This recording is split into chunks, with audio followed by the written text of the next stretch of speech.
Students હું છું હિરણ રાજગુરુ અને આજે આપણે જોવાનું છે બીકોમ સેમ 5નું સ્ટેટિસ્ટિક્સ. એમાં આપણે યુનિટ નંબર જે છે એ પહેલું જોઈ રહ્યા છીએ, બરાબર છે, સહસંબંધ. તો આજે આપણે જે છે એ 2024માં પૂછાયેલો, એટલે કે ઓક્ટોબર 2024માં પૂછાયેલો દાખલો જોવાનો છે 1B. શું કહેવા માગે છે તો કે સ્પીયરમેનનો ક્રમાંક સહસંબંધાંક શોધો. એમાં એક્સ અને વાય આપ્યું છે, મેં ડાયરેક્ટ લખીને આપ્યું છે, બરાબર. તો સહસંબંધાંક સ્પીયરમેનનો ક્રમાંક શોધવાનો છે. આપણે તમને ખબર જ છે, આપણે પહેલાં ક્રમ આપી અને પછી ડી ફાઇન્ડ આઉટ કરશું, ક્રમનો તફાવત, બરાબર છે. ચાલો તો સૌ પ્રથમ અહીંયા આપણે લખશું આર એક્સ અને આર વાય, બરાબર છે. આર એક્સ એટલે એક્સનો ક્રમ, એને આપણે કહીશું આર એક્સ, બરાબર છે. ચાલો તો સૌ પ્રથમ આપણે છે એ ક્રમ આપવા માંડી, બરાબર છે. 1, 2 અને મેક્સિમમ 0, 1 અને 2 આપ્યા છે. તો 2માં સૌ પ્રથમ આપણે છે 2.45 છે, બરાબર. પછી 2.33 છે. તો પહેલાં આપણે આ બેને ધ્યાનમાં દઈ દઈશું. સૌથી મોટા છે તો 4, 5 છે, એને ક્રમ 1 આપશું. 2.33 છે, એને ક્રમ 2 આપશું. પછી 1માં 4 છે, 1, 2, 3 અને 4, બરાબર છે. તો એમાં સૌથી મોટા છે 7, 9, પછી છે 3, 6, પછી છે 3, 3 અને 2, 5. તો 7, 9માં આપણે 3 આપશું, 3, 6માં આપણે 4 આપશું, પછી 3, 3માં આપણે જે છે એ 5 આપશું અને આને આપણે 6 આપશું.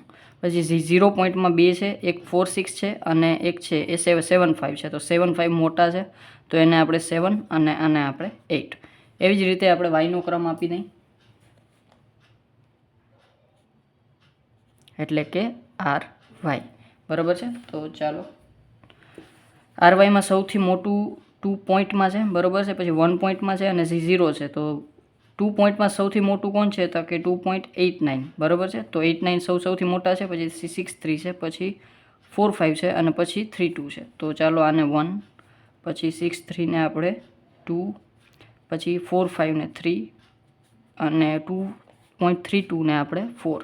પછી 2નું કામ પૂરું થઈ ગયું. પછી 1.95, તો એને આપણે 5, પછી 9, 0 છે એટલે કે 6 અને 7, 6 છે એટલે 7 અને લાસ્ટમાં 0 પોઈન્ટ છે એને આપણે 8 આપી દઈશું. હવે આપણે એ કામ થઈ ગયું. હવે આપણે આપવાનું છે આર એક્સમાંથી આર વાય માઇનસ, એટલે એને આપણે ડી કહીશું, ડી, બરાબર છે, એટલે કે તફાવત, ડિફરન્સ, બરાબર છે. ચાલો તો ડિફરન્સ ફાઇન્ડ આઉટ કરી લઈ. અને 6માંથી 4 જાય -2, 5માંથી 1 જાય -4, 7માંથી 7 જાય 0, 2માંથી 6 જાય -4, પછી 3માંથી 5 જાય એટલે આપણે છે એ -2, પછી 1માંથી 3 જાય એટલે કે માઇનસ જે છે એ 2, અને 8માંથી 2 જાય એટલે 6, અને 4માંથી 8 જાય એટલે 6માંથી 4 જાય એટલે +2 અને +4, બરાબર છે. ચાલો પછી આ 8માંથી 4 જાય એટલે -4. હવે આનો સમ કરીએ, આપણે ટોટલ કરીએ એટલે આપણી પાસે 0 આવશે, બરાબર છે. ચાલો ટોટલ કરી લઈએ.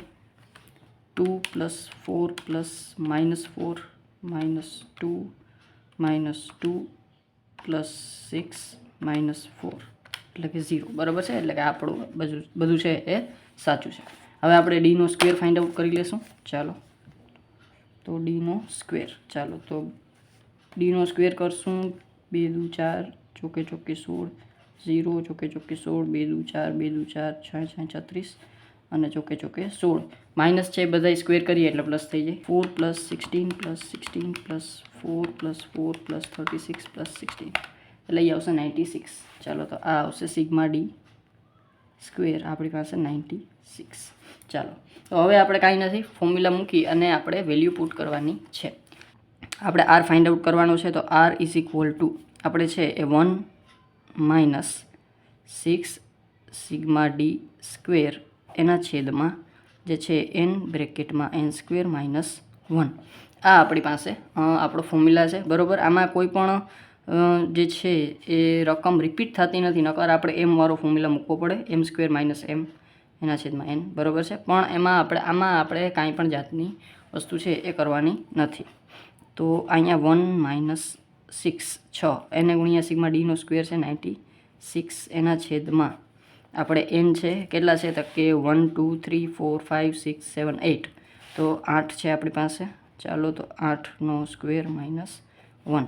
ચાલો તો 1 માઇનસ 96 ગુણ્યા 6 એટલે એ આવશે 576 એટલે કે 576 છેદમાં 8નો વર્ગ 88 64માંથી એક જાય 63 એને ગુણ્યા 8 એટલે કે એ થશે 504. ચાલો તો 576 ભાગ્યા 504 એટલે એ આવી જશે 1.142 બરાબર છે. એટલે કે 1.1428 આપણે લખશું તો 1 માઇનસ 1.1428 બરાબર છે. અને એમાંથી આપણે છે એ 1 માઇનસ કરી નાખીએ એટલે કે આપણો છે એ 0.1428 બરાબર આ આવી જશે આપણો આર એટલે કે સહસંબંધાંક. છતાં તમને કાંઈ પણ જાતનો ડાઉટ રહી જાય તો મને કોમેન્ટ બોક્સમાં પૂછી લેજો બરાબર છે. અને જો વિડીયો ગમ્યો હોય તો લાઇક શેર અને સબસ્ક્રાઈબ જરૂરથી કરી નાખજો. Thank you.